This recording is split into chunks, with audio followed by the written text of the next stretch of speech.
ថ្ងៃអាទិត្យនេះព្រេងបបួលមិត្តភ័ក្តិរបស់គេទៅកំសាន្តនៅក្នុងព្រៃជ្រៅដែលស្ថិតនៅឆ្ងាយពីភូមិណែ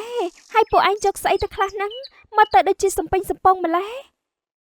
អហ៎ខ្ញុំមានចំពាមគ្រូតាទីឆ្ងាញ់កាន់តែញ៉ាំកាន់តែជាប់ចានខ្ញុំមានកូនកំបិតព្រោះថាដើរព្រៃរាល់ដងតែងតែមានបញ្ហា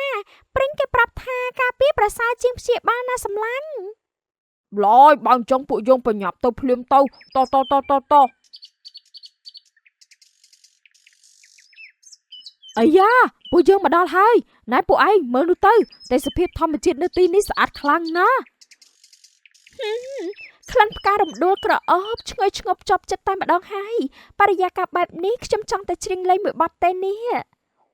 ច្រៀងទៅសម្លាញ់ចាំគ្នាជួយគ្រប់គ្រង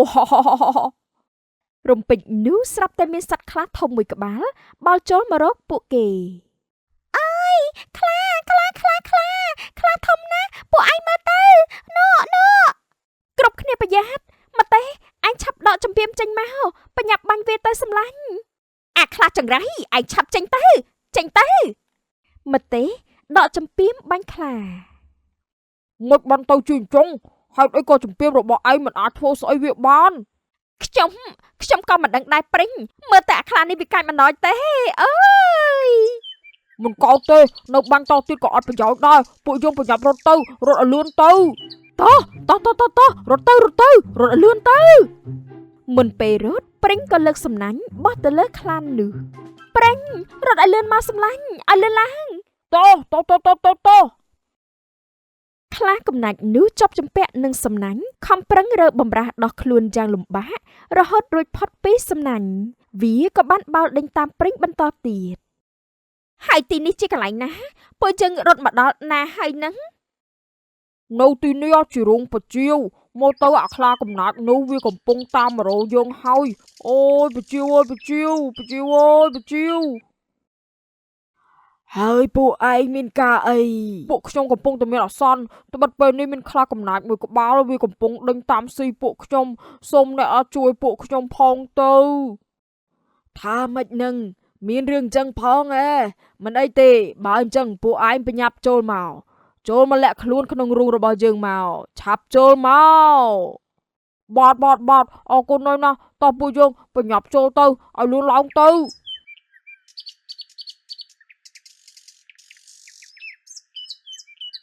ណែពជាវអញមានឃើញព្រិញនឹងមិត្តរត់មកតាមនេះទេគឺថាណែ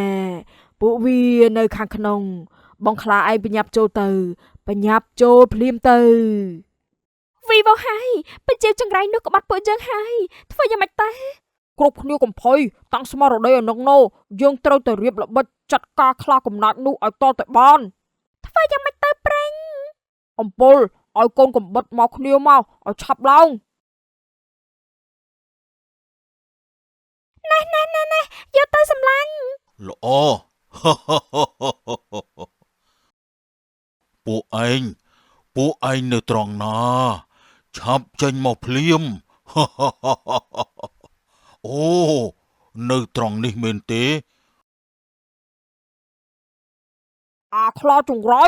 ឲ្យងាប់ទៅអូយឈឺណាស់ចុកខ្លាំងណាស់អូយពួកឯងខ្លានេះវាងាប់បាត់ហើយពួកយើងមានសុវត្ថិភាពហើយចាយោបានហើយពួកយើងប្រញាប់ចេញពីទីនេះទៅ